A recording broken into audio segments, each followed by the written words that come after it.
Ketika si kecil menunjukkan gejala sakit, moms tentu merasa khawatir. Apalagi di tengah pandemi ini, si kecil sebaiknya tetap di rumah. Sebelum ke dokter atau memberikan obat, moms bisa mencoba cara alami mengatasi gejala sakit si kecil. Misalnya saat batuk, moms tak perlu buru-buru memberikan obat. Seperti apa cara alami redakan batuk pada anak? Simak di video ini ya moms.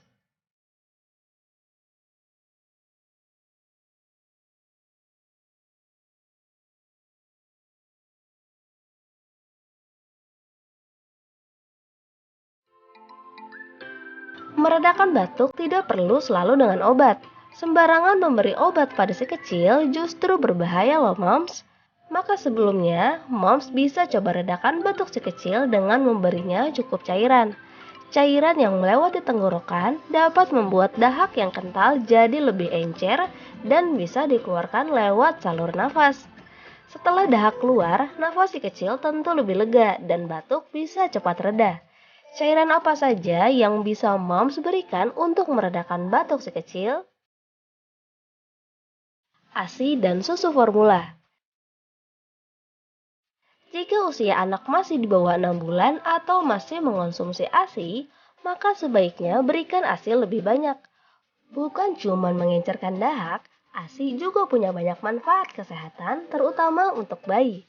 Jika bayi kurang sehat, memang pemberian ASI adalah cara utama untuk memulihkan kondisi si kecil.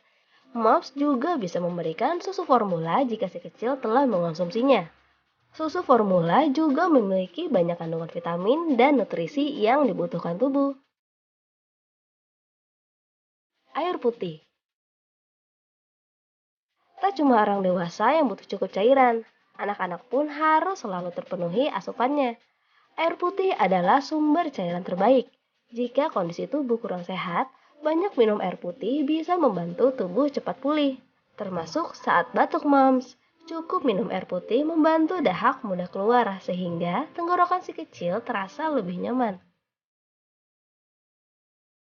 Sayur dan buah. Banyak jenis sayur maupun buah yang mengandung banyak air, misalnya timun, semangka, atau pir. Moms bisa memberikan sayur dan buah kaya air saat si kecil batuk. Selain diberikan utuh, moms bisa olah sayur menjadi sup hangat yang bisa melegakan tenggorokan sekaligus memenuhi kebutuhan nutrisi.